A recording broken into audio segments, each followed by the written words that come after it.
অনেকের প্রশ্ন থাকে পেলেগ্রা কি? পেলেগ্রা আসলে একটা ভিটামিন ডেফিসিয়েন্সি জনিত রোগ।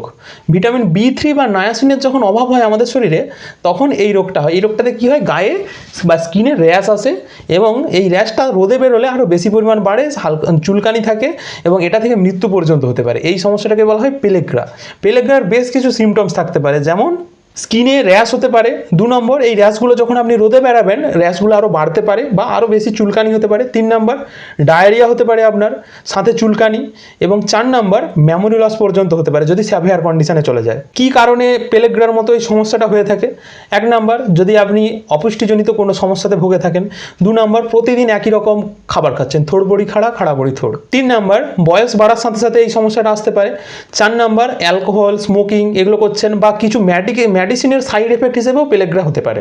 এই সমস্যা থেকে বাঁচার জন্য আপনাকে ভিটামিন B3 ডেফিসিয়েন্সিটা পূরণ করতে হবে, অর্থাৎ আপনাকে ভিটামিন B3 যুক্ত খাবার খেতে হবে, যেমন কি মাছ, মাংস, ডিম, এবং তার সাথে আপনাকে খেতে হবে ভিটামিন B3 সাপ্লিমেন্ট। আর অ্যালকোহল, স্মোকিং এগুলো আপনাকে পুরোপুরি ছাড়তে হবে। এই পেলেগ্রা এটা এমন একটা রোগ, যেই রোগটার কারণে মৃত্যু পর্যন্ত হতে পারে। এটাকে এতটা সহজ হিসেবে নেবেন না। এমন আরও হেলথ রিলেটেড ভিডিওর জন্য চ্যানেলটি সাবস্ক্রাইব ও ফলো করতে পারেন। ভালো থাকবেন, সুস্থ থাকবেন।